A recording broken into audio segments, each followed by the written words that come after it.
Good morning, student. We have discussed about the human development. This is the unit number second, chapter number 4 of your NCERT textbook. देखिए, the word growth and development. तो growth and development ये दोनों के दोनों word है. Both of the development refer to the changes of a period of time. It means क्या है कि जो growth और development है दोनों के दोनों किसको रेफर करते हैं? The change over a period of time, किसी भी टाइम के अंदर जो चेंज आपका हुआ है. तो ग्रोथ की अगर मैं बात करूंगा, that is the quantity and value of neutral changes and that is the positive और नेगेटिव साइन. इट मीन्स क्या है कि जो हमारी ग्रोथ होती है यह हमारी जो मात्रात्मक वैल्यू जो होती है उसको शो करती है. यह आपकी जो है पॉजिटिव वैल्यू के अंदर भी हो सकती है, नेगेटिव वैल्यू के अंदर भी हो सकती है. अगर हम डेवलपमेंट की बात करते हैं तो जो आपका qualitative change which is always value positive. It means क्या है कि जो हमारी क्वालिटी के अंदर चेंज आया है तो उसकी जो एक पॉजिटिव वैल्यू है हमेशा डेवलपमेंट उसी को शो करता है. बट यहाँ पर हमें ध्यान रखना होगा कि जो हमारी वैल्यू पॉजिटिव है, वैल्यू पॉजिटिव होने के साथ ही ग्रोथ भी हमारी पॉजिटिव होगी. तो इसी इंडिकेट को जो डेवलपमेंट हमारा है वो पॉजिटिव ग्रोथ किसी भी एरिया की जो है उसको शो करता है. फॉर एग्जांपल की अगर हम बात करते हैं किसी भी सिटी के अंदर जो हमारी पॉपुलेशन है एट प्रेजेंट में वो 1 लाख है और आने वाले समय के अंदर वो जो है 2 लाख हो जाती है. तो ऐसे पीरियड के अंदर देखिए ग्रोथ तो हमारी हो जाएगी कि पॉपुलेशन के अंदर चेंजमेंट आया है कि पॉपुलेशन हमारी इंक्रीज हुई है.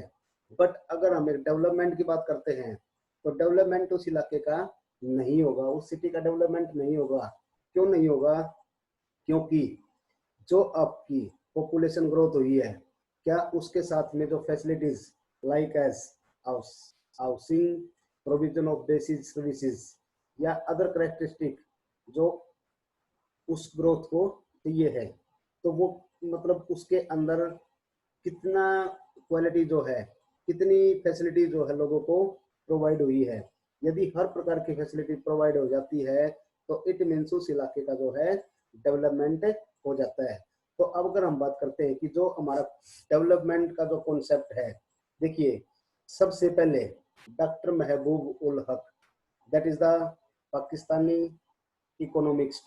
तो उन्होंने जो है इस कॉन्सेप्ट को जो हमारा ह्यूमन डेवलपमेंट का जो कॉन्सेप्ट है तो इसको इंट्रोड्यूस करवाया था डॉक्टर महबूब उल हक ने.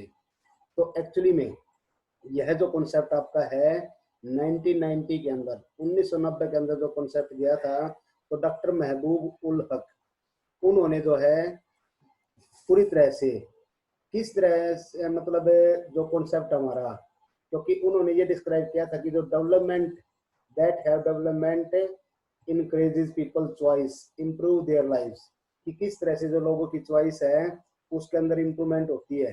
ठीक है, उनके जीने का जो ढंग है उसके अंदर सुधार आता है. तो यह कॉन्सेप्ट हमारा जो है डॉक्टर महबूब उल हक ने दिया था. इसके साथ ही हमारे जो Nobel literature professor Amrita Sen, ये हमारे इंडियन है और इंडियन इकोनॉमिक्स के अंदर पहला जो नोबेल प्राइज है डॉक्टर अमृता सेन को मिला है. तो उन्होंने भी जो है इस कॉन्सेप्ट को दिया है. तो डॉक्टर महबूब उल हक के साथ में जो प्रोफेसर अमृता सेन है तो उन्होंने भी जो है, क्योंकि देखिए इस कॉन्सेप्ट के अंदर उन्होंने जो है क्या जोड़ा था कि जो हमारी increase in freedom as the main objective of the development. देखिए जब लोगों को पूरी तरह से आज़ादी होती है तो इस कॉन्सेप्ट के अंदर जो है उन्होंने लोगों की आज़ादी, तो इस पॉइंट के साथ में ही जो है उन्होंने भी ह्यूमन डेवलपमेंट का जो कॉन्सेप्ट है वो दिया था. एक्चुअली में अगर हम इस चैप्टर के अंदर बात करते हैं तो पूरी तरह से, क्योंकि इंडिया की जो इकोनॉमिक है that is the bigger economic of the countries. ठीक है, तो पूरी तरह से लगभग मान लीजिए कि उन्होंने जो आइडिया दिए थे या उनके मन के अंदर जो आइडिया आए थे क्वालिटी ऑफ लाइफ, कि किस तरह से जो पीपल है किसी भी कंट्री के अंदर वो कैसे एंजॉय करते हैं, या उनके पास जो अपॉर्चुनिटी है, they have and they have freedom to enjoy. तो किस तरह से जो है वो लोग आज़ादी में रहते हैं, या जितने भी इम्पोर्टेंट एस्पेक्ट ऑफ डेवलपमेंट है, ये कितने उन लोगों को जो है मिल पाते हैं। तो पूरी तरह से जो हमारा ह्यूमन डेवलपमेंट का जो कॉन्सेप्ट है, उसको डॉक्टर महबूब उल हक ने 1990 के अंदर, और इसके साथ में जो हमारे प्रोफेसर अमृता सेन है, तो उन्होंने भी इस कॉन्सेप्ट को दिया था। तो लगभग मान लीजिए कि क्या डिफरेंट आपका, देखिए जो डिफरेंट आपका रहा है कि जो आपकी डेफिनेशन डॉक्टर महबूब उल हक और प्रोफेसर अमृता सेन की के बीच में क्या डिफरेंशिएट है। तो पूरी तरह से मान लीजिए कि जो डॉक्टर महबूब उल हक है, that is describe the human development as a development that enlarges people's choice and improve their lives, कि किस तरह से जो लोगों की पीपल है, जो चॉइसेस हैं वो ज्यादा होती हैं, और किस तरह से उनके अंदर जो जीने की लाइफ के जो कॉन्सेप्ट हैं वो ज्यादा आते हैं। तो पूरी तरह से मान लीजिए कि the people are central to development under this concept. तो एक मीनिंगफुल जो है यहाँ पर लाइफ की बात करता है, तो एक जब लॉन्ग लाइफ हमारी होती है, तो उस कॉन्सेप्ट को डॉक्टर महबूब उल हक ने दिया था कि लॉन्ग लाइफ के साथ में हमारे पास जो लाइफ की अपॉर्चुनिटीज है, उसकी अंदर भी इम्प्रूवमेंट होनी जरूरी है। तो लगभग मान लीजिए कि a meaningful life is not just a long one, it must be a life with some purpose. It means क्या कहता है ये, कि कोई जरूरी नहीं है कि आपकी लाइफ जो है लंबी हो, बट इसके साथ में जो पीपल हैं, that should be healthy and able to develop their talent, participated in society and be free to achieve their goals. तो इसके साथ में ये सारे के सारे कॉन्सेप्ट भी डॉक्टर महबूब उल हक ने जो है ह्यूमन डेवलपमेंट की डेफिनेशन के अंदर दिए हैं।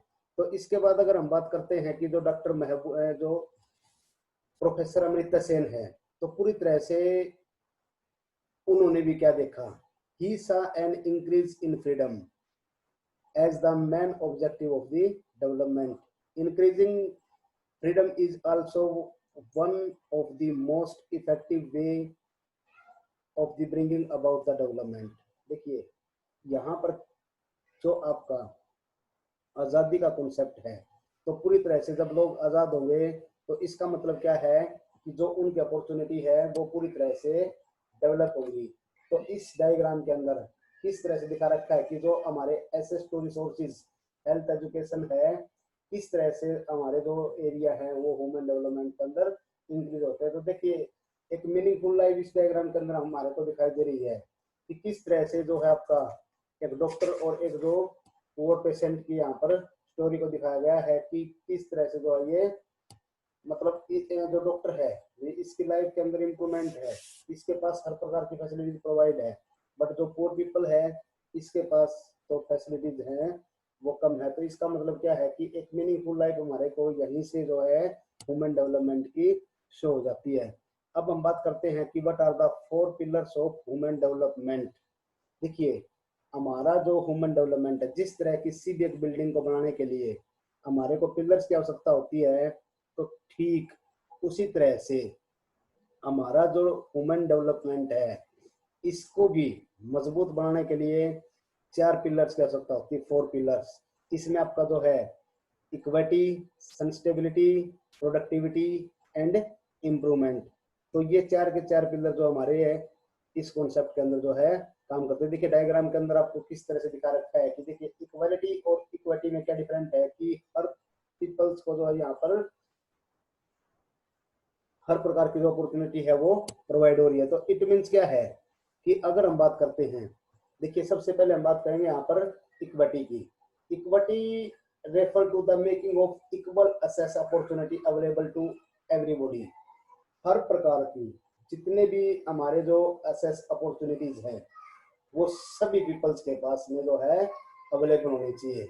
अनदर पॉइंट जो हमारा है सस्टेनेबिलिटी का, इट मीन्स एक जो कंटिन्यूटी है, that is continuity in the availability of the opportunities, कि आपके पास अपॉर्चुनिटीज की जो कंटिन्यूटी है वो सेम रहनी चाहिए। इसके बाद जो प्रोडक्टिविटी है, इट मीन्स क्या है कि जो हम वुमेन वर्क काम करता है, लेबर जो प्रोडक्टिविटी है वो भी हमारी स्ट्रांग होनी चाहिए। और इसके बाद जो इम्पावरमेंट है, इट मीन्स कि आपके पास जो जितनी भी चॉइसेस हैं वो आपकी पूरी होनी चाहिए। तो ये सारे के सारे हमारे जो 4 पिलर्स हैं, ये जो है एक ह्यूमन डेवलपमेंट को मजबूत बनाने का कार्य करते हैं। तो इसके बाद अगर हम बात करते हैं ओरिजिन ऑफ एचडीआई, देखिए एचडीआई आपका क्या होता है, ह्यूमन डेवलपमेंट इंडेक्स। तो इसकी अगर मैं बात करता हूं तो यह भी आपका जो है पाकिस्तानी जो इकोनॉमिक स्टाफ के रहे हैं डॉक्टर महबूब उल हक ने 1990 के अंदर, और इसके साथ में जो डॉक्टर अमृता सेन है, तो उन्होंने जो है यूएनडीपी की जो के अंदर इसको जो है पब्लिश किया था। इट मीन्स क्या है, यूनाइटेड नेशन डेवलपमेंट प्रोग्राम के अंदर इसको जो है एब्लिश किया था। तो एचडीआई जो हमारा होता है, अगर हम बात करते हैं कि एचडीआई, तो एचडीआई देखिए यहाँ पर कुछ फैक्टर आपके जो है फैक्टर कंसिडर्ड फॉर एचडीआई। तो देखिए आपकी जो लॉन्ग हेल्दी लाइफ है, नॉलेज है, या ए डिसेंट स्टैंडर्ड ऑफ लिविंग, तो ये पूरे के पूरे जो हमारे फैक्टर्स हैं ह्यूमन डेवलपमेंट को इंडिकेट करते हैं। तो पूरी तरह से मान लीजिए कि अगर हम बात करते हैं कि किस तरह से हम एचडीआई को जो है मेजर करते हैं, तो मेजरिंग ऑफ ह्यूमन डेवलपमेंट, देखिए जो हमारा ह्यूमन डेवलपमेंट इंडेक्स है, इसके जो रैंक्स हैं कंट्री बेस्ड, उनकी जो परफॉर्मेंस होती है उसके अकॉर्डिंग हम इनको जो है मेजर करते हैं। तो देखिए इसमें कुछ की एरियाज होते हैं, हेल्थ के, एजुकेशन है, या आपके पास एसेस टू रिसोर्सेज कितने अवेलेबल हैं, तो वो सारे के सारे फैक्टर हमारे जो हैं एचडीआई के अंदर काउंट होते हैं। तो देखिए सबसे पहले हम बात करते हैं कि हेल्थ जो है, that is the major indicator to the access of the health life expectancy as the birth, कि आपका जो जीवन की गुणवत्ता है वो कितनी आई है। या जो हायर एक्सपेक्टेंसी की मैं बात करता हूँ, तो इट मीन्स क्या है, the people have a greater choice living longer और हेल्थियर लिव्स। तो यानी कि जब लोग की का जो स्वास्थ्य है वो अच्छा रहेगा, तो ऐसे में जो लोगों की आपकी जो लाइफ एक्सपीरियंसी है वो ज्यादा होगी, यानी कि जो जीवन की गुणवत्ता है तो वो ज्यादा होगी। इसके बाद आपका जो अनदर पॉइंट है एजुकेशन, एजुकेशन के अंदर यहाँ पर अडल्ट लिटरेसी रेट जो है इसको लेते हैं, और द अक्रॉस इनरोलमेंट रेशियो। देखिए इसके अंदर क्या कहता है कि जो हमारी लिटरेसी रेट अडल्ट की ज्यादा होगी, तो नेचुरली है वो ज्यादा से काम करेंगे, और ज्यादा काम करने के एबल जब होते हैं तो हमारी जो इकोनॉमी की ग्रोथ है वो ज्यादा होगी। तो ऐसे में लगभग मान लीजिए कि एक एजुकेट जो लिटरेट पर्सन की अगर मैं बात करता हूँ, कि जो हमारे the number of adult who are the able to read and write, the number of children enrolled in school, how easy or difficult it is the assess knowledge of in a particular country। it means क्या कहता है ये कि हमारे कितने ऐसे adult हैं, कितने हमारे ऐसे चिल्ड्रंस हैं जो कितने जो किसी भी पढ़ने और लिखने को जो है एबल होते हैं। तो पूरी तरह से कितने बच्चे ऐसे हैं कि जो स्कूल के अंदर इनरोल्ड हैं। तो इन सब पॉइंट को जो हमारा एजुकेशन के अंदर लिया जाता है। देखिए access to resources, access to resources की अगर मैं बात करता हूँ, तो जो हमारी परचेजिंग पावर है, तो एक्चुअली में इसको हम जो है यूएस डॉलर के अंदर काउंट करते हैं। तो ये हमारे जो हैं एचडीआई वैल्यू को जो नापने के आपके सोर्सेज हैं। अब हम बात करेंगे यहाँ पर कि किस तरह से जो आपका कैलकुलेट करते हैं। ठीक है, तो देखिए आपका जो LEI है, वैसे तो फॉर्मूले जो हैं देखिए हायर लेवल पर आपके जो है पूछे जाते हैं, बट आपको सिर्फ इतना याद रखना है कि जो हमारी एचडीआई वैल्यू है, एचडीआई वैल्यू आपकी 0 to 1 के बीच में होती है। तो इसका मतलब क्या है कि इसको भी देखिए हम जो है 3 कैटेगरीज के अंदर जो है डिवाइड करते हैं, 0 to 1 वेरी हाई आपकी जो है ना, अगर मैं लो से बात करता हूँ तो 0 to 0.54 तक हम जो है लो लेवल में लेते हैं, और इसमें लगभग हमारे जो नंबर ऑफ कंट्री है वो है 41। इसके बाद मीडियम लेवल की हम बात करते हैं, तो मीडियम लेवल के आपकी जो है ना 0.55 टू 0.7 के जो रेशियो है, तो ये हमारी मीडियम के अंदर में आ जाती है, और इसमें हमारी कंट्री जो है इन्वॉल्व है वो भी आपकी 41 है।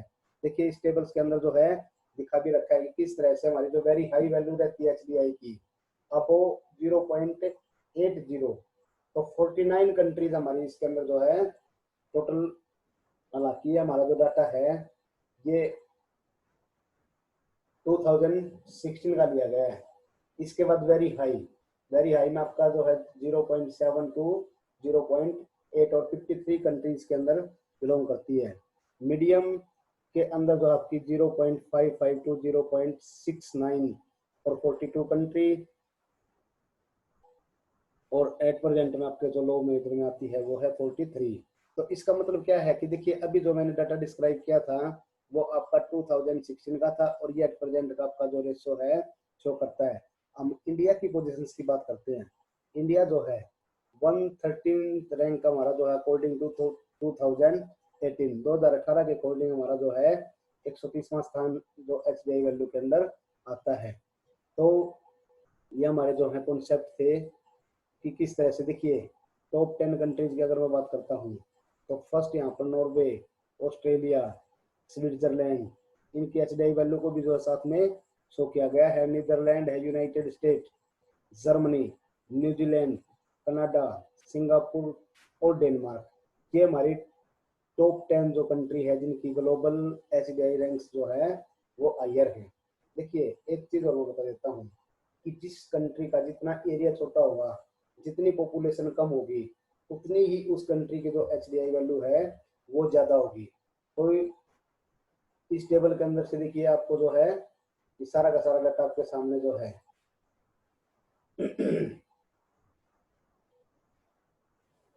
तो इसके बाद हम बात करेंगे कि जो एचडीआई के जो प्रोग्राम्स हैं इंडिया के अंदर, देखिए जो इंडिया के अंदर जो प्रोग्राम है that is the preparation not only the national report, it is also the sub Nations women development report. देखिए एचडीआर ये हमारी जो रिपोर्ट्स है इसको भी जो है ये प्रिपेयर करता है। ठीक है, अगर मैं बात करता हूँ अनदर पॉइंट की, तो जो हमारा डिसेंट्रलाइज्ड और इंटीग्रेटेड वुमेन डेवलपमेंट का जो कॉन्सेप्ट है, तो इसका पूरा एजेंडा जो है वो as national level, state level और as well as district level पर भी इसको जो है काउंट किया जाता है। इसके बाद आपका जो है जितना भी एचडीआर है that have been produced in India then the total number of global HDR. देखिए हमारे यहाँ पर जो यूएनडीपी की जो रिपोर्ट्स है तो उसकी जो रिपोर्ट्स को जो है एक डिस्ट्रिक्ट लेवल पर भी हम जो है मेजर करते हैं। इसके बाद जो आपकी स्टेट वाइज रैंक इंडिया की दिखाई गई है। हालांकि जो है इस बुक के अंदर आपका पूरा डाटा जो है वर्ल्ड का, देखिए इंडिया के अंदर आपकी जो वैल्यू है वो केरला की जो है सबसे ज्यादा है। इसके बाद आपका पंजाब है, महाराष्ट्र है और इसके बाद झारखंड, छत्तीसगढ़, मध्य प्रदेश। लेकिन आप इस टॉपिक को जो है इंडिया के जो चैप्टर आएंगे तो उसके अंदर जो है आप पढ़ेंगे। अब हम बात करते हैं इसके अंदर की जो वुमेन डेवलपमेंट की जो अप्रोचेज हैं, तो अप्रोचेज भी हमारी जो है यह भी हमारी जो है 4 अप्रोच काम करती हैं। तो इसमें लगभग मान लीजिए कि जो हमारी अप्रोचेज है हम इसको जो है नेक्स्ट क्लास के अंदर स्टडी करेंगे।